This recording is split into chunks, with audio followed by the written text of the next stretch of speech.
Hi, this is Kirsten, and I'm going to be doing my presentation on Smiling Mind. So Smiling Mind is a website or an app. You can download it on your Apple or Android device, but you can also use the website, which is something that I've really appreciated. Since I don't have iPads in my classroom, my students and I can get online onto their website and still utilize all of its features. Okay, so some of the benefits of using Smiling Mind. The audio lessons on the website are very easy to use, and I'll get on the website here at the end. Um, they're very easy to just read through and click on what you're wanting to do. It shows you which lessons you've done previously, which is really great. So on my plan page that I'll show in a few minutes here, I do a group lesson on Mondays, and then the students can go back on to any previous lessons throughout the week. So they know if there's a red check mark next to it, that's a lesson that they can go back to. This is a really good program to do together as a class. So on Mondays, we sit on the floor and we do this together so that I can make sure that they are using the program with integrity, that they're doing what they're supposed to do, because you're not going to see any benefits from doing these mindfulness exercises if you are not doing it the way you're supposed to. The website also has a variety of age ranges. So I am currently using the 7 to 9-year-old range, but there's some different options that I'll show you as well once we get on the website. Some of the constraints with using Smiling Mind is you cannot create and link student accounts. So you have one account per email address, and I can't link student accounts to mine. So they either have to create their own or they have to log in under my account. Right now, they're just logging in under my account so that they can see what lessons we've done as a class, the ones that have that red check mark. It's a little bit more difficult to do independently. I'll show you on the website here in a second, but some of the features on the website aren't exactly user-friendly and aren't always correct with what they're supposed to be. So it can make it a little bit more difficult for my students to use independently. Since a lot of my students have reading deficits, since I'm a special education teacher, it can be difficult for them to do on their own. Lessons can be repetitive, which is something that's kind of a constraint and a positive. So some of the lessons will repeat things from previous lessons. And on one hand, it can get a little boring for my kids because it's something that we've already done. But on the other hand, sometimes it's nice to go back and do that review to make sure that they're remembering the strategies. Smiling Mind does a lot of things that we can't really do with pencil and paper. So these lessons are on guided mindfulness. And being mindful is all about being present and in the moment, really concentrating on where your headspace is and making sure you're prepared for what's next. So thinking of what guided mindfulness is, it's better to do that in an audio format. So if I give my students with reading disabilities a paper of steps that they have to do, like in a list on a paper that they have troubles reading, and I expect them to do it on their own, that's not going to get us to a good mindfulness state. It's going to lead to some confusion, some frustration. So it's a lot better to do this in a more group setting where we can do this together. He gives, in the audio lessons, he'll give directions one time. Well, then I can repeat them. If somebody missed one, I can repeat it. I can make sure that they're doing things the way they're supposed to do them in order to get the most benefit out of it. We can use this website at a moment's notice. There's no prep. There's nothing for me to create, to research. It's all there for us. So the second I realize, well, my whole class has kind of lost their minds today, we need to get back into the correct headspace for learning. So then I can just pull up a lesson and we can do that together really quickly. And you can see which lessons are done. There's a little red check mark next to lessons that have been completed. So that's really helpful to see which ones you've done and which ones you haven't. These are all things that you can't really do on paper. There's really not a good way to print out these lessons and still get the same effect out of them. So here's the plan of how I'm currently using it in my classroom. As I've said, we do this Mindful Monday as a group. So on Monday, we do one of the group lessons. I only plan to do one once a week, but if I notice they're a little extra squirrely, I can add lessons as needed. I also go through and pick and choose lessons based on what I think my kids can benefit from. And throughout the week, my students can revisit the lessons that we've already done in case they want kind of a refresher or recognize that they need to chill out for a minute. So this is what the home page for Smiling Mind looks like. The URL is up here, so you can either type this in or you can go to Google and type in Smiling Mind and it should come up. Same thing with your cell phones or iPads. If you go into your app store, type in Smiling Mind, it will usually be the first thing that comes up. So you can see this is an Australian kind of company. So all of the audio recordings have an Australian accent, which my students actually find very comforting. So the website has some really great information on it. So you can learn about why Smiling Mind is great for education, and it lists the modules and sessions they have specifically with education in mind. You can learn about what it helps with, what the research says.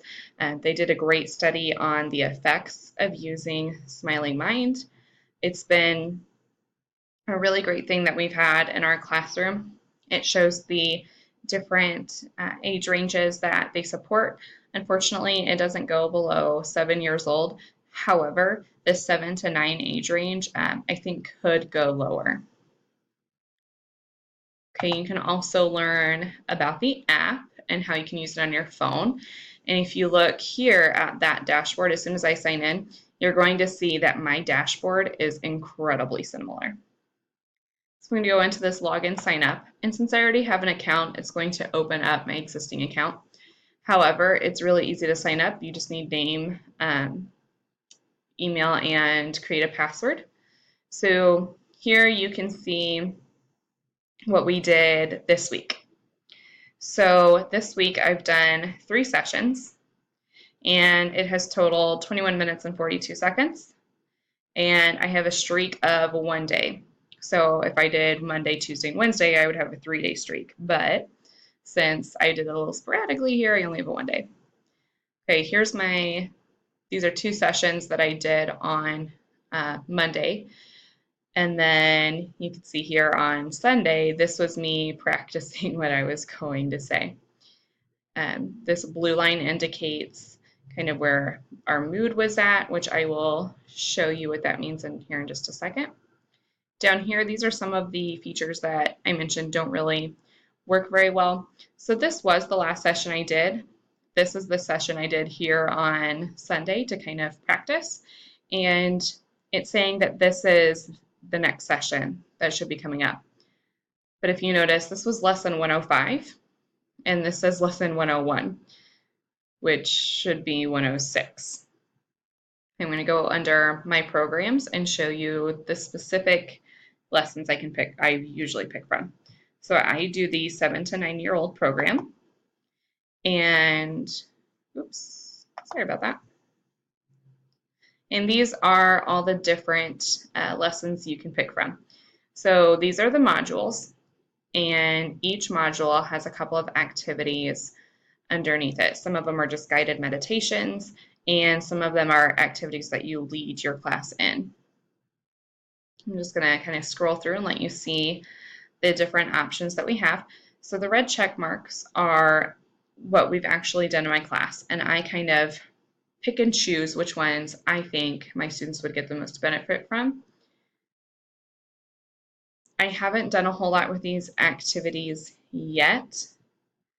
I opened one and it seemed a little kind of goofy for my kids to do. It seemed more like younger kids would get more out of it. For example, find a partner and bring awareness to your movement by mimicking someone else. I foresee that with my class going in a different direction than being more mindful. I think we would end up being a little bit more goofy with that. So I typically stay away from those activities and focus more on the meditations. I want this to bring mindfulness to my classroom to make sure that they're all in the correct headspace for learning and that they're doing what they need to do in order to be a good student. Okay, I'm going to go under my sessions. This is another kind of quirky thing that happens with this website. So the purpose of this section is to keep track of the lessons that I've done, and it does not. Some of these we have done, but as we go down here, I haven't done any of these lessons, so it shouldn't quite have been in this section. And as you can see from when I scroll down, I have not done this many lessons in my room, so I'm not quite sure what the little quirk is with this section. If you want to change up the program that you're using, you can find all the programs down here. One of the great things I love about Smiley Mind is it has these bite-sized meditations. So these are really great to do right when you come back from recess and you need them to kind of change mindsets from that playing and really active to I need you to really focus on what's going on in the here and now. Okay, I'm going to go back into my programs and open up a lesson so that you can see what it's like. Okay, I'm just going to click on the first one here. Then you would click Start Session. This is the feelings part that I mentioned earlier. It does keep track of this on your dashboard. Since we do this mainly as a group, I'm going to press skip.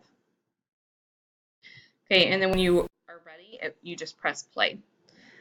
When I fiddled around with this earlier, you can't do screencast and hear what's coming out of your speakers at the same time. So when you press play, the Australian man will give you directions on how you need to set your body. And it gives very specific directions on what you're supposed to do, which I really liked. My students really need to be that specific. Just to reference back to the plan in my classroom that I talked about earlier, I do this on Mondays as a group, and then throughout the week, if my students want to go back and kind of revisit a lesson, they can do any of the lessons that have a red check mark next to them.